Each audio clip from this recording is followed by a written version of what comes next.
वकील बहू। जनक पेशे से एक बहुत अच्छी वकील थी, लेकिन कहते हैं ना, बहू कितनी भी बड़ी तोप क्यों ना हो, सास के सामने तो भीगी बिल्ली ही होती है। अरे जनक, क्या बात है? आज रोटी नहीं मिली अभी तक। ये तेरा कोर्ट नहीं है जो आज फैसला ना हुआ तो कल की तारीख मिल जाए। रोटी तो रोज वक्त में चाहिए। हाँ। माँ जी, रोटी तो कब की बन गई। मैंने आपको कहा तो खाना खाने के लिए, आपने शायद सुना नहीं होगा। ओहो हो, जज नहीं हूं मैं तेरे कोर्ट की, सास हूं सास। कोई दलील फालतू की मत देना यहाँ। बहुत जानती हूं मैं इन वकीलों को।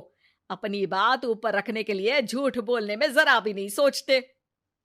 तभी वहां जनक के ससुर आ जाते हैं। अरे भाग्यवान, क्यों बेचारे के काम को कोसती रहती है हमेशा। मैं भी तो था वहां जब ये आई थी तुझे रोटी खाने को बुलाने के लिए। सास को तो अब गुस्सा आ जाता है कि कैसे किसी ने बहू की साइड ले ली। अरे वाह जी वाह, वो तो मैं जानती थी कि कोई ना कोई गवाह तो ये पेश कर ही देगी। पर मैं तो अब सीधा खाना खाकर सोने जाऊंगी। मुझे आदत नहीं है किसी से बहसा बहसी करने की। पता नहीं कैसे ये वकील इतना दिमाग लगाकर खुद तो झूठ बोलते ही हैं, साथ में झूठे गवाह भी ले आते हैं। जनक को सास के ताने सुनने की अब आदत सी पड़ जाती है। एक दिन जनक वकील की ड्रेस पर काला कोट पहनकर कोर्ट के लिए निकल ही रही होती है कि अरे कहाँ चली काला कौवा बनकर? टोक दिया ना। अब कोर्ट तो वकील वाली ड्रेस पहनकर ही जाऊंगी ना। वाह भाई वाह, दामिनी तो मैंने भी देखी है। सन्नी पाजी ने ऐसा ही कोट पहना था और कहा था कि तारीख पर तारीख, तारीख पर तारीख। मतलब कि कोई बात करनी है तो बोलिए, वरना वक्त नहीं है मेरे पास खराब करने के लिए। अरे पता नहीं तुझ में क्या देखा मेरे बेटे ने, सारा दिन वकीलों वाली बहस करती है, भोली भाली सास के साथ। अच्छा सुन, जो इतनी बहस मेरे आगे करती है ना, जरा अपने बॉस से कर ले, जो 1 साल भी ना हुए तेरी शादी को और काले कपड़े पहना दिए। अंदर जा और लाल कोट पहन कर आ, पता तो चले कि नई नवेली शादी हुई है। अरे माँ जी, कोर्ट में मेरा बॉस क्या करेगा? ये तो पूरे देश की ड्रेस है वकीलों के लिए। लेकिन सास तो ठहरी सास।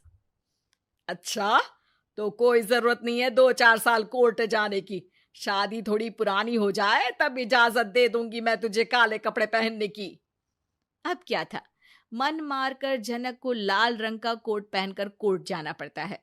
उसके जाने के बाद आहा, बढ़िया, ये पूरे देश की ड्रेस की बात करने वाली। अरे पहना दिया ना लाल कोट। अब सास आए दिन या तो जनक को उसके काम का ताना देती, या फिर उसका काम छुड़वा देने की धमकी।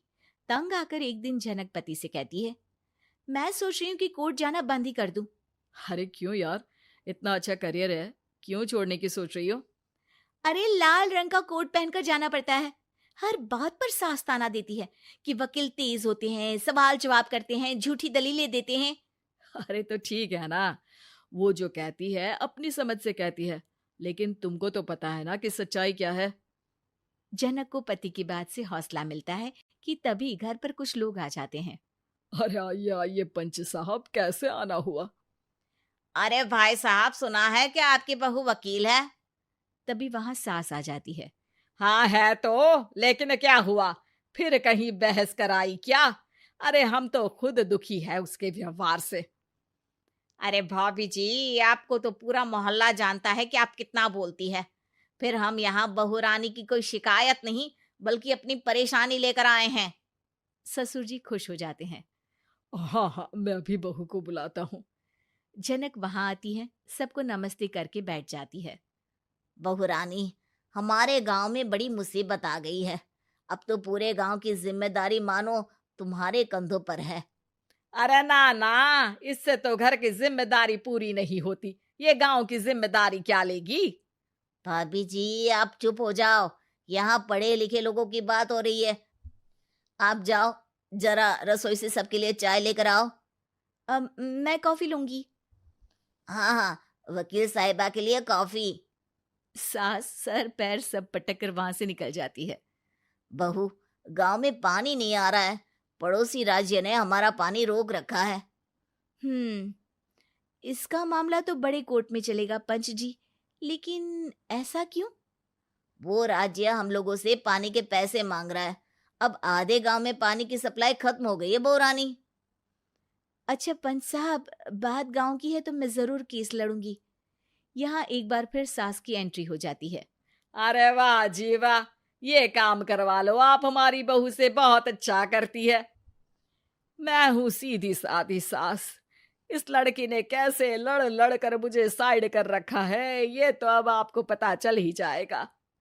अरे भाभी जी, आपकी आवाज तो पूरे गांव को सुनाई पड़ती है जब आप बहू रानी को सुंदर वचन सुना रही होती हैं। अरे वकील बहू मिली है, फक्र करो फक्र। हाँ जी हाँ, सारी फकर तो हम लोग ही करें। खैर, अब जो केस लड़ेगी और पानी गांव में आ जाता है तो पंच साहब लिख कर देना होगा कि हैंड पाइप में सबसे पहले मेरी बाल्टी और घड़ा भरेगा। अरे फिर तो हम बहू रानी के नाम पर घर पर ही सप्लाई दे देंगे, लेकिन ये इतना आसान नहीं है। बहू, गांव के पास अभी वकील करने की भी पैसे नहीं है तो। अरे पंच साहब, ये मेरे गांव का मामला है, मैं आपसे एक भी पैसा नहीं लूंगी। सास को बहू की बात पर गुस्सा आ जाता है, लेकिन सबके जाने के बाद झनक मन लगाकर गांव की परेशानियों को दूर करने में लग जाती है। और वो दिन भी आता है कि झनक केस जीत जाती है। अरे आज तो प्लम्बर आकर घर तक पाइप लगा गया है।